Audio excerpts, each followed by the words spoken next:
ನಮಸ್ತೆ ಪ್ರಿಯ ಬಂಧುಗಳೇ, ನಾನು ನಿಮ್ಮ ಪ್ರೀತಿಯ ವಿರೂಪಾಕ್ಷ ಬೆಳವಾಡಿ.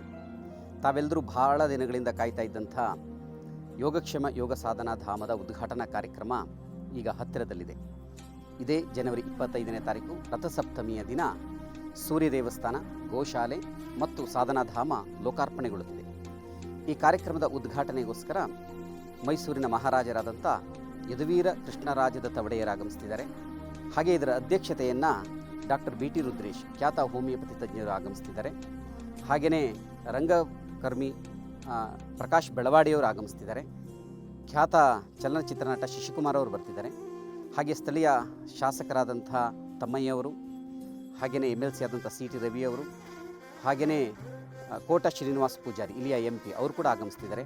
ಮತ್ತು ಮುಖ್ಯ ಅತಿಥಿಗಳಾಗಿ ಸಂಡೂರಿನ ಶಾಸಕಿಯಾದಂಥ ಅನ್ನಪೂರ್ಣ ತುಕಾರಾಮ್ ಅವರು ಆಗಮಿಸ್ತಿದ್ದಾರೆ. ಹಾಗೆಯೇ ಸೂರ್ಯನ ವಿಗ್ರಹವನ್ನು ಖ್ಯಾತ ಶಿಲ್ಪಕಾರರಾದಂಥ ಅಯೋಧ್ಯೆ ರಾಮನ ವಿಗ್ರಹ ಮಾಡಿದಂಥ ಅರುಣ್ ಯೋಗಿರಾಜ್ ಅವರು ಈ ವಿಗ್ರಹವನ್ನು ಮಾಡ್ತಿದ್ದಾರೆ. ತಾವೆಲ್ಲರೂ ಕೂಡ ಇದರ ಸಂಪೂರ್ಣ ಲಾಭವನ್ನು ಮುಂದಿನ ದಿನಗಳಲ್ಲಿ ಪಡೆಯಬಹುದಾಗಿದೆ. ಈ ಕಾರ್ಯಕ್ರಮಕ್ಕೆ ಬಂದು ತಾವೆಲ್ಲರೂ ಕೂಡ ಹರಿಸಬೇಕು ಅಂತೇಳಿ ತಮ್ಮಲ್ಲಿ ವಿನಮ್ರವಾಗಿ ವಿನಂತಿಸಿಕೊಳ್ತೀನಿ. ಧನ್ಯವಾದ.